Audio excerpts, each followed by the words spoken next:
中华有一间公立的高职呢，传出像是霸凌的事件。这是一个查某学生，伊摕这用过的卫生纸抹伫同学的册包甲文具顶头，而且呢，佫摕这塑胶杆去滴这马桶的水，互同学甲啉落。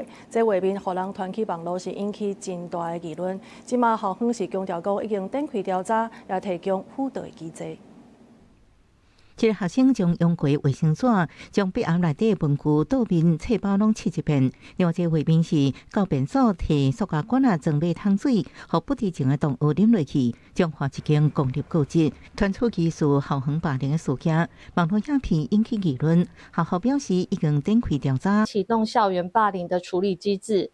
那我们今日内也会组成处理小组，目前都是继续就是正常就学中。那我们学校也会持续的一个关心、了解，还有提供相关的辅导机制。但是发生第10日，校表示已经进行校安通报，佮启动校园霸凌处理机制。处理小组委员报诉会由教育部针对性霸凌事件专业调查甲调查人才库组成，初步了解双方学生无过节，案情细节甲受害人数依然要调查。警方表示，目前还未收到家庭报案，那牵涉少年事件处理法会依法办理。本案为发生校园内的校安事件，由学校循校安系统通报相关单位处理。